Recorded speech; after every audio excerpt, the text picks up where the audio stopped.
وشفيعنا ونور قلوبنا محمد الفاتح لما أغلق والخاتم لما سبق ناصر الحق بالحق والهادي إلى الصراط المستقيم وعلى آله وصحبه حق قدره ومقداره العظيم يا فتاح يا عليم. أما بعد. Para alim ulama, para asatidz, para sesepuh, para tokoh masyarakat, wabil khusus orang tua saya, guru saya, Habib Qalbi Sayyidil Walid Al-Habib Ahmad bin Saleh Al-Attas, beserta putra-putra beliau, Habib Salim, Habib Hussein, Habib Bagir, Habib Hussein bin Yahya. Kita doakan mudah-mudahan guru kita Habib Ahmad beserta keluarganya Allah berikan panjang umur, sehat walafiat, dibahagiakan dunia dan akhiratnya, dan kita bisa terus menimba ilmu dari beliau. Kita dikumpulkan bersama beliau dan datuknya di dunia wal akhirah. Amin ya rabbal. Tidak lupa pula hadir bersama saya pada malam hari ini guru saya dan sahabat saya Al-Ustadz Ahmad Khalidi, kawan seperjuangan kami waktu mondok di Dalwa sampai di Hadramut. Hanya saja beliau di Rubat Tarim sampai jadi mudarris di Rubat. Jadi beliau ngajar di Rubat Tarim yang dulu dipimpin oleh guru kita Sultanul Ilm Al-Habib Salim bin Abdullah bin Umar Asy-Syatiri radhiyallahu anhum. Beliau juga menantu dari Kiai Haji Ihya Ulumuddin, Rais Ketua Hayya As-Safwah, kumpulan alumni Abu Yazid Muhammad bin Ali Al-Maliki. Kita doakan mudah-mudahan Allah berikan beliau panjang umur, sehat walafiat, dan besok beliau mau balik ke Tarim. Mudah-mudahan perjalanannya dimudahkan oleh Allah, dilancarkan oleh Allah, dan mudah-mudahan kita ikut dapat keberkahan kota Tarim, dapat keberkahan aulia Tarim. Amin ya rabbal.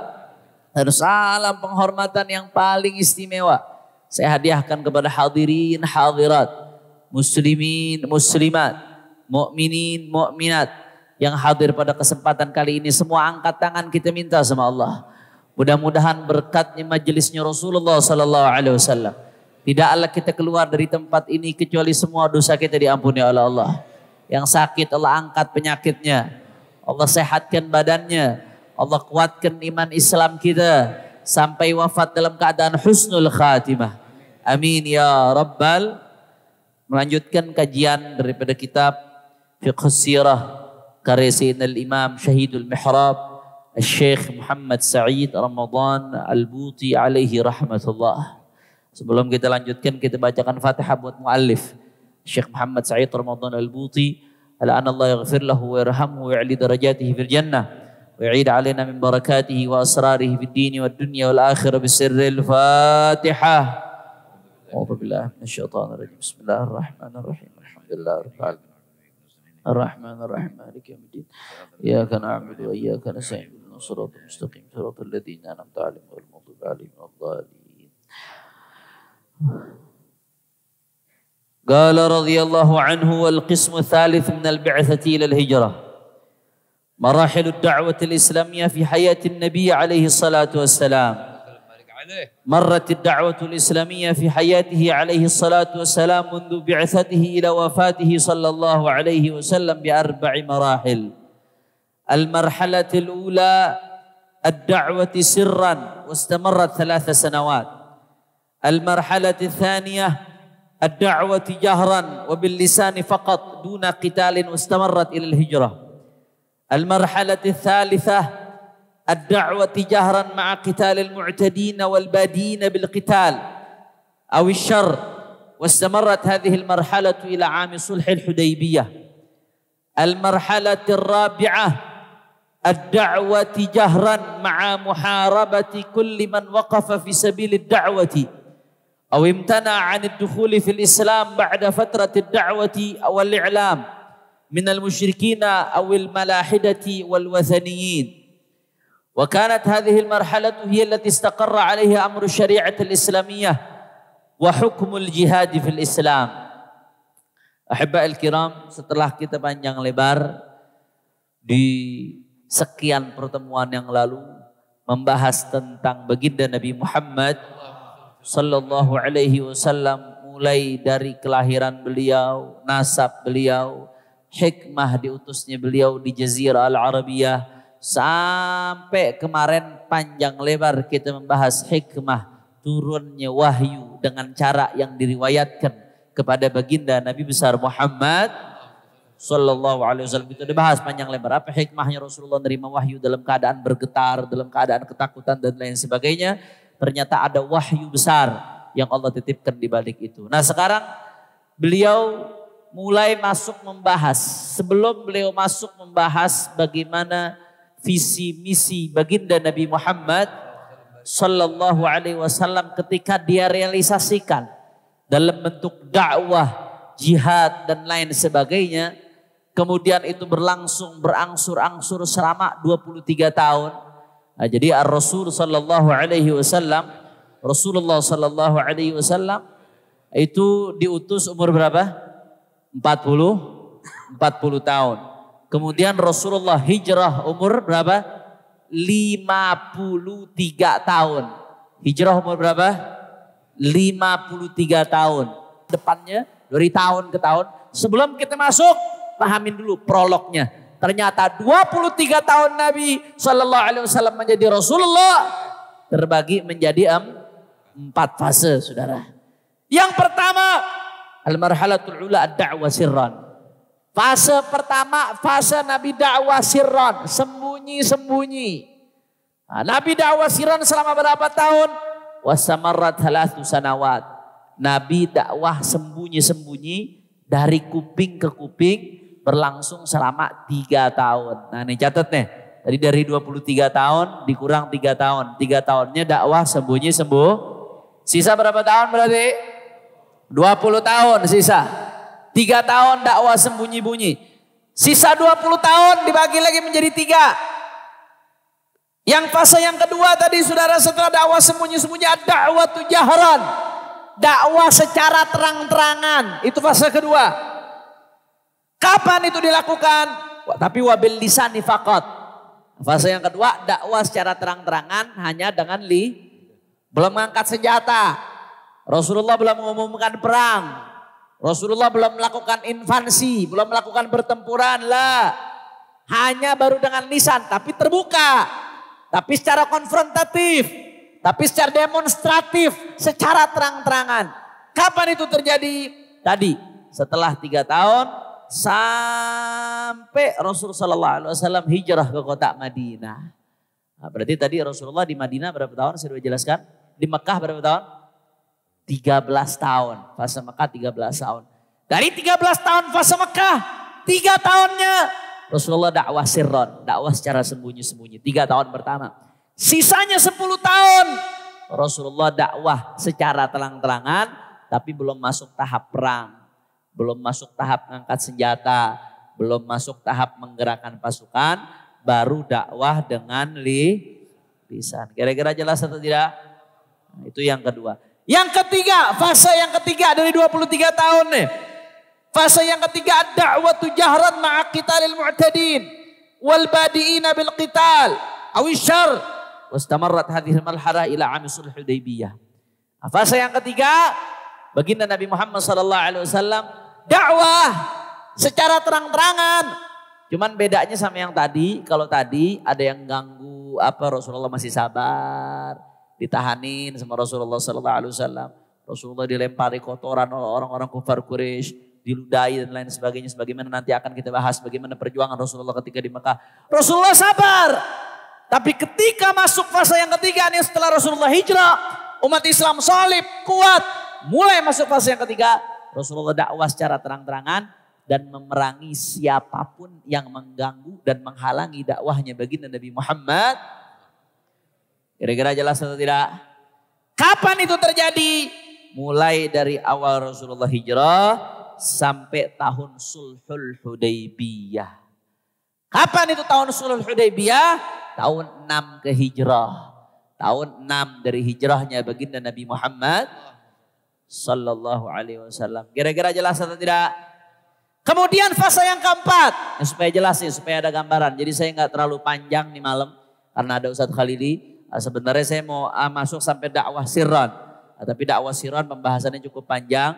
Nah, kita manfaatkan keberadaan beliau biar menyampaikan walaupun sepatah dua patah kata tadi sebagaimana permintaan dari orang tua kita, guru kita Habibun al-Mahbub Al-Habib Ahmad bin Shalih Al-Attas hafizahullah taala wa ra'a. Nah, jadi saya cukup malam ini pembagian ini saja.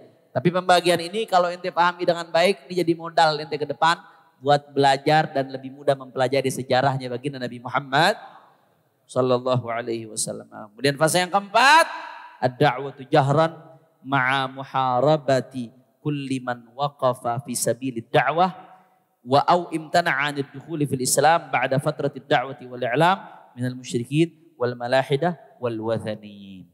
Ya, fase yang berikutnya setelah Amul Hudaybiyah. Kalau tadi dari Rasulullah hijrah sampai Amul Hudaybiyah 6 tahun, itu Rasulullah merangin kalau ada yang merangin duluan. Ada yang nyerang, ada yang merangin, ada yang mau gempur, baru diperangin. Nah kalau yang ini dakwah terang-terangan dan memerangi siapapun walaupun sekedar menghalangi. Tadi ada yang neralat dikit tuh. Kalau tadi yang merangin diperangin balik, itu fase ketiga. Nah kalau ini nih walaupun sekedar menghalangi. Ada orang menghalangi jalan dakwah, diperangin sama Rasulullah. Fase yang keempat. Salawat, ada orang. Salawat, jangan diam kalau dengar Rasulullah. Sallu ala Nabi. Sallu ala Nabi. Allahumma salli wa sallim barik alaih. Begitu pula man imtana 'anil dukhul fil Islam. Nanti akan kita bahas. Pada saatnya akan kita bahas nih. Isi fase ini apa saja. Begitu pula man imtana 'anil dukhul fil Islam. Siapapun yang menolak untuk masuk Islam. Nah, sampai ada istilah aslim, taslam, awid fa'il jizyah, wa illa fala talumanna illa nafsak. Nah, di surat-suratnya Rasulullah sallallahu alaihi wasallam. Aslim, masuk Islam, taslam, maka akan selamat. Awid fa'il jizyah. Kalau nggak mau masuk Islam, mau tinggal di sini bayar jizyah. Wa illa fala talumanna illa nafsak. Kalau enggak, jangan salahin kecuali diri lu sendiri. Artinya udah nggak ada alasan saat itu. Mau tinggal di negara Islam, saat itu silakan masuk Islam. Kalau nggak mau masuk Islam, kau punya prinsip silahkan. Tapi bayar jizyah. Kok maksa gitu Beb? Bayar pajak. Kok maksa begitu Beb? Kok seperti itu Beb? Masa Islam seperti itu? Masa harus bayar dan lain sebagainya? Lah kita sekarang tinggal di negeri ini bayar apa kagak? Tanah bayar apa kagak? Bayar. Benar. Walaupun beda. Nanti pajak sama jizyah. Habib Ahmad tadi pakai bahasa pajak buat ngegampangin supaya kita paham aja. Itu bahasa guru buat mahamin muridnya. Walaupun nanti pada perinciannya ada beda jizyah. Tapi saat itu artinya udah ada yang mengikat. Masuk Islam. Lu selamat. Kalau nggak mau masuk Islam mau tinggal di sini bayar jizyah. Kalau kagak mau juga berarti ngajakin perang. Itu ada fasenya seperti itu. Kira-kira sampai sini jelas atau tidak? Paham atau tidak? Insya Allah. Jadi saya mau tanya lagi supaya ngelekat. Saya tanya dari ulang lagi. Tadi Rasulullah Shallallahu Alaihi Wasallam selama jadi Nabi sampai beliau wafat total berapa tahun? 23 tahun. Dari 23 tahun dibagi menjadi berapa fase? Menjadi 4 fase. Fase pertama adalah fase dakwah sembunyi-sembunyi. Berapa tahun fase dakwah sembunyi-sembunyi? 3 tahun. Kemudian fase yang kedua, fase dakwah terang-terangan. Tapi udah pakai perang atau belum? Udah ngangkat senjata atau belum? Belum. Kapan itu terjadi? Setelah sembunyi-sembunyi, setelah 3 tahun sampai Nabi hijrah. Berarti berapa tahun tuh totalnya? 10 tahun. Karena Nabi di Madinah berapa tahun? 13. Karena Nabi di Mekah berapa tahun? 13 tahun. Kemudian fase yang ketiga, fase dakwah terang-terangan dan memerangi mereka yang memerangi. Perang dengan mereka yang memerangi. Perang dengan mereka yang menyerang. Nah, fase yang ketiga ini. Nah, itu terjadi kapan? Mulai kapan? Setelah Nabi hijrah. Sampai tahun ke berapa? Tahun ke-6. Sulh Hudaybiyah tahun ke-6. Kemudian fase yang terakhir, dakwah terang-terangan dan memerangi siapapun yang menghalangi dakwah dan siapapun yang nggak mau masuk Islam diperangi atau diminta untuk bayar jizyah. Nah, itu kapan? Dari 6 tahun Nabi hijrah sampai Nabi wafat. Sampai sini jelas atau tidak? Paham atau tidak? Apa hikmahnya ada fase-fase seperti ini? Apa hikmahnya? Nah, sebelum kita bahas nanti masuk tentang dakwah sirran di pertemuan berikutnya. Kenapa kok nggak langsung aja? Allah Subhanahu wa taala mengutus baginda Nabi Muhammad sallallahu alaihi wasallam. Kenapa enggak langsung Nabi terang-terangan? Kenapa enggak langsung Nabi ngangkat senjata? Kenapa kau pakai 3 tahun dulu sembunyi-sembunyi? Kenapa nggak langsung aja Nabi terang-terangan konfrontatif? Saya mau tanya, yang nyuruh Nabi untuk menyampaikan risalah siapa? Jawab yang kompak, siapa? Allah. Kalau Allah sudah jamin Rasulullah pasti menang, apa mungkin Rasulullah kalah? Apa mungkin Rasulullah kalah? Rasulullah nggak akan kalah. Yang nyuruh Nabi menyampaikan risalah Allah. Saya mau tanya, andai Allah mau, ketika Nabi diutus, Nabi langsung naklukkan sedunia. Allah bisa atau tidak? Allah mampu atau tidak? Tapi kenapa? Kok dibikin 3 tahun dulu diam-diam. Habis itu 10 tahun gak pakai perang. Terang-terangan tapi gak pakai perang. Perinciannya nanti akan kita bahas. Kemudian habis itu setelah hijrah 6 tahun masih merangin orang yang merangin duluan. Sisanya 4 tahun baru lebih kencang lagi. Kenapa seperti itu saudara? Bahwasanya Allah subhanahu wa ta'ala ingin menyampaikan kepada kita secara tidak langsung. Ya, segala sesuatunya memang ada di tanganku. Kalau aku ingin berikan kau menang, kau akan menang. Kalau aku ingin berikan kau berjaya, kau akan berjaya. Segala sesuatunya ada di tanganku. Serahkan semuanya kepadaku. Tapi jangan lupa ada yang namanya sunnatullah. Sunnatullah. Itu dengan al-akhdhu bil asbab. Ada asbab, ada musabbabat. Ada sebab, ada akidah. Ada asbab, ada akibat. Ada usaha, ada hasil. Allah pengen ngajarin kita melalui kekasihnya baginda Nabi Muhammad Sallallahu alaihi wasallam. Ini loh. Dakwah pelan-pelan dulu. Sembunyi-sembunyi dulu. Bisikin dari kuping ke kuping dulu. Habis itu baru naik tahapan berikutnya. Habis itu naik lagi ke tahapan berikutnya. Andai Allah subhanahu wa ta'ala mau langsung Rasulullah terang-terangan. Allah maha mampu. Tapi kenapa seperti itu? Buat jadi contoh bagi kita salahnya. Bahwasanya yang namanya dakwah itu fleksibel. Lihat situasi. Lihat kondisi. Ada tempat yang ente bisa langsung kenceng. Ada tempat yang ente mesti bisik-bisik dulu. Ada tempat yang ente mesti door to door. Ada tempat yang gak mempan langsung pakai ayat. Mesti pakai beras dulu. Mesti pakai indomie dulu. Mesti pakai telur dulu. Yang model begitu ada apa kagak? Ada apa kagak? Di pegunungan-pegunungan di beberapa titik itu. Ada tempat-tempat yang Islam dari zaman bapak ibunya lahir. Kafir lagi gara-gara dapat indomie sekardus saudara. Na'udzubillah min. Artinya apa? Dengan begitu gampangnya Islam direbut cuma gara-gara indomie sekardus. Tempat yang seperti itu. Manakala kita mau datang, kita mau dakwah di situ saudara. Apa cukup hanya dengan lisan saja?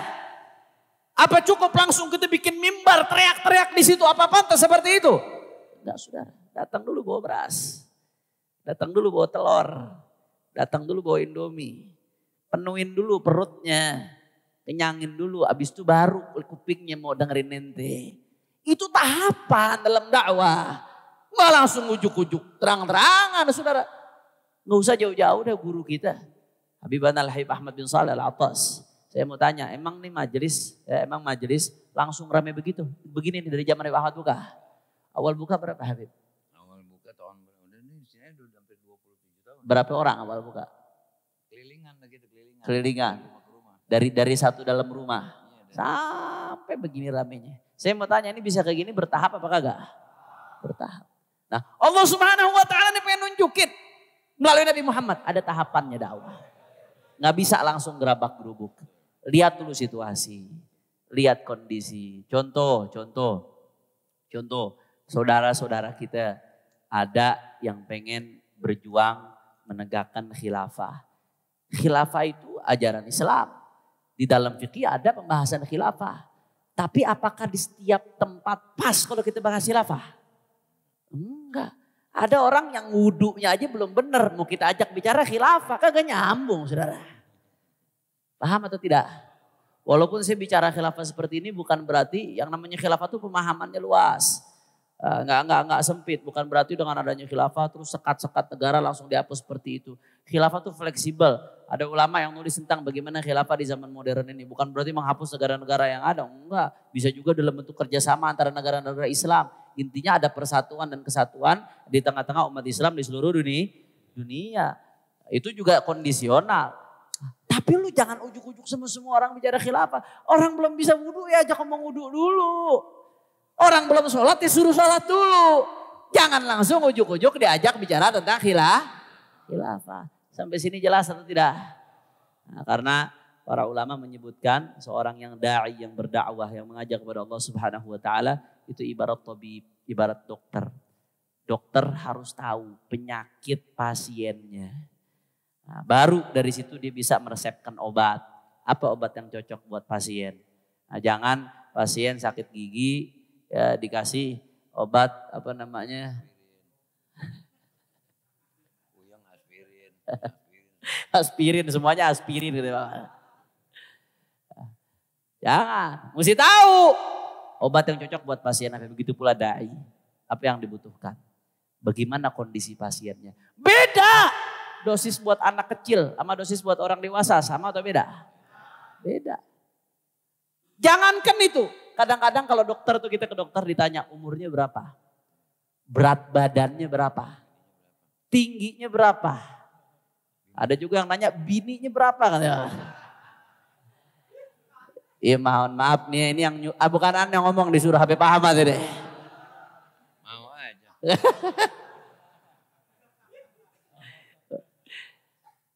Kenapa ditanya begitu? Karena beda ukuran badan, beda obat. Dosisnya beda tuh. Ukuran badan beda, dosisnya beda. Tinggi badan beda, dosisnya bisa beda. Racikan obatnya bisa beda. Makanya ditanyanya detail. Ukuran badan, tingginya, beratnya, umurnya. Karena menyesuaikan. Beda orang, beda penyakit. Beda penyakit, beda obat. Begitu pula dari tahapan-tahapan fase-fase dakwahnya baginda Nabi Muhammad sallallahu alaihi wasallam. Allah Subhanahu wa taala dan kekasihnya baginda Nabi Muhammad sallallahu alaihi wasallam pengen menunjukkan kepada kita darsun rabbani, pelajaran dari Allah Subhanahu wa taala bahwasanya kalau kamu pengen mengajak makhluk kepada Khalik, maka lihat bagaimana kondisi orang yang ingin kau ajak. Lihat bagaimana kondisi objek dakwahmu, sesuaikan apa yang kau sampaikan dengan objek dakwahmu. Makanya saya teringat dulu Sayyidil Walid Al-Habib Muhammad Rizik bin Husain bin Syihab hafizahullahu taala wa ra'ah. Alhamdulillah beliau udah keluar tapi masih bebas bersyarat. Doain mudah-mudahan bebas murni segera insyaallah. Mudah-mudahan Allah jaga zahir batinnya beliau. Mudah-mudahan bisa mampir ke Bekasi lagi insyaallah. Amin ya rabbal alamin. Beliau selalu bilang ada wilayah hizbah, ada wilayah dakwah. Wilayah dakwah itu wilayah yang ada kemaksiatan. Tapi masyarakat sekitarnya ngedukung tempat maksiat tersebut. Masyarakat sekitarnya misalkan pelacuran. Yang jadi pelacur orang situ. Germoknya ibunya. Tukang parkirnya bapaknya. Premannya adiknya. Na'udzubillah min. Tempat seperti ini bukan wilayah hizbah. Ini wilayah dakwah. Kalau ente hantam tempat seperti itu ada kemaksiatan. Ente perang sama masyarakat. Ribut sama masyarakat. Maka bagaimana caranya? Dakwahin dulu. Sadarkan tentang bahayanya maksiat. Sadarkan tentang bahayanya apa-apa yang diharamkan oleh Allah Subhanahu wa taala. Kenalkan kepada Allah. Kenalkan kepada kekasihnya baginda Nabi Muhammad sallallahu alaihi wasallam. Karena orang kalau udah kenal baginda Rasulullah sallallahu alaihi wasallam, udah tertanam di hatinya cinta sama Rasulullah. Nggak nafsu sama apa yang Allah haramin, saudara. Makanya kadang-kadang jangan anak-anak senang ngelihat Habibana Ahmad bin Saleh ngulang-ngulangin kata-kata, pelajaran-pelajaran walaupun ada beberapa yang berulang untuk menanamkan rasa cinta kepada Rasulullah. Kenapa? Karena anak senang, karena cinta kepada Rasulullah itu miftah kunci. Orang kalau udah cinta sama Rasulullah, pintu kebaikan yang lainnya kebuka, saudara. Tapi kalau cintanya udah gak ngeresep, yang lainnya masih ketutup. Jadi walaupun diulang-ulangin, tapi manakala berkaitan dengan menanamkan kecintaan kepada baginda Nabi Muhammad sallallahu alaihi wasallam, maka itu pintu buat menuju Allah Subhanahu wa taala. Kira-kira sampai sini jelas atau tidak? Jadi ada wilayah dakwah, dinasehati. Tadi bikin bakti sosial, ambil hatinya supaya mau denger ngaji, supaya dia mau denger nasihat, nasehatin dia, ketuk hatinya. Orang-orang begitu tuh kadang-kadang bukan gak mau ngedengerin, bukan. Kadang-kadang gak ada yang mau nyentuh mereka. Ana ngerasain betul bagaimana ketika di penjara, satu blok dengan Sayyidil Walid Al-Habib Muhammad Rizik bin Husain bin Syihab. Saya sama beliau ini di penjaranya di blok narkoba. Di penjaranya di blok narkoba, satu blok itu tahanan-tahanan rata-rata tahanan narkoba. Itu sebagian tahanan tatonya dari pala, ujung pala sampai ujung kaki, saudara. Tato semua, ujung ke ujung. Jangankan hadir majelis, sholat aja kagak nyicipin. Sholat aja kagak nyicipin, saudara. Wah, udah hidupnya segala macam, gelap dunianya, saudara. Begitu Al-Walid Al-Habib Rizik masuk ke dalam tempat tersebut, saudara. Al-Fakir, alhamdulillah bisa menemani beliau di dalam. Beliau ngebimbing kita buat dakwah. Habis subuh beliau ngajar, diajar tasawuf pelan-pelan. Tasawufnya tiap hari bicaranya tentang tobat, kembali ke Allah. Besarnya rahmat Allah, tobat, kembali ke Allah. Besarnya rahmat Allah, tiap hari itu aja, saudara. Cuman bahasanya aja yang berubah-berubah. Pintu masuknya aja yang berubah-berubah. Tajul Arus Al-Hawli Tahdhibun Nufus Imam bin Athaillah Sakandari. Itu kitab kalau buat pemula agak sulit, tapi beliau sampaikan dengan bahasa yang sederhana, yang mudah. Karena salah satu kelebihan beliau itu bisa mempersulit yang mudah kalau menyampaikan sesuatu, ya ikhwan. Habis asar Ustaz Sobri ngajar hadis. Karena dulu sebelumnya di awal sebelum ngajar fikih, karena biasanya kalau langsung diajak ngaji fikih pada kabur biasanya. Kalau langsung ngajak sah nggak sah, haram nggak haram, biasanya kabur itu. Cabut langsung kagak mau ngaji. Sebelum fikih, ana musyawarah sama Al-Walid Habib Rizik, Pak bagaimana?